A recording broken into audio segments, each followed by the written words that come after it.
Exclusion of awareness, a personal struggle. My life has been marked by the exclusion of awareness, both due to my disability and mental health background. This exclusion is far more significant than most people realize, affecting not just me, but millions of others whose voices go unheard. Society often fails to display genuine understanding, and instead, individuals like me experience microaggressions or subtle acts of exclusion. One example is when someone offers assistance with something they find simple, unintentionally assuming that the person with a disability cannot manage on their own. These actions, while well-intentioned, can leave people feeling bitter, angry, and isolated. Even in the most civil environments, microaggressions can deeply affect the recipient. In Subtle Acts of Exclusion by Michael Baran and Tiffany Jana, I learned that calling someone, especially a person of color, articulate can be a microaggression. This seemingly innocent compliment carries underlying assumptions that the person is an exception to a stereotype. Such unintended slights are common in our attempts to be inclusive, yet they often cause harm. Understanding microaggressions.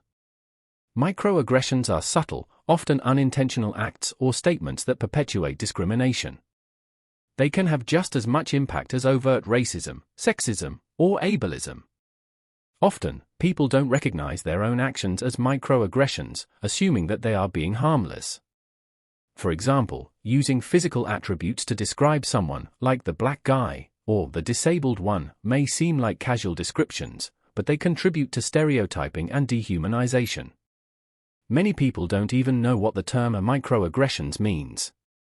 For this reason, I've stopped using words like discrimination, prejudice, or stigma to describe my own experiences.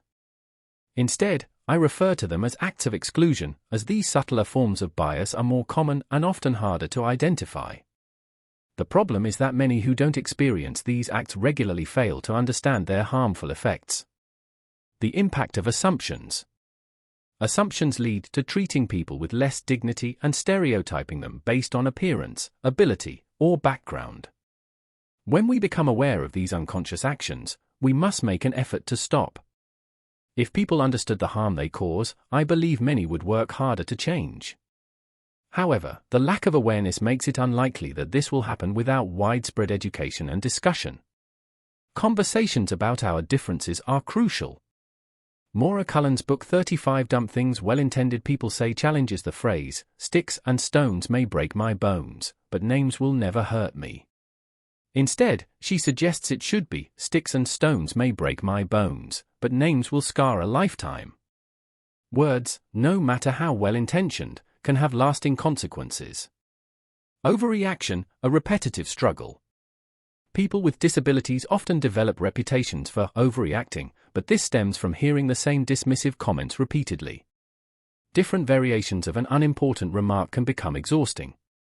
I've lost hope in some friendships because others have invalidated my feelings, dismissing my frustrations. Communication is essential. While I could have expressed my frustrations more clearly, brain damage and disability can complicate communication, making it even harder to be understood. Privileged and disadvantaged groups alike struggle with this, and effective communication is vital for bridging these gaps. Microaggressions and acts of exclusion.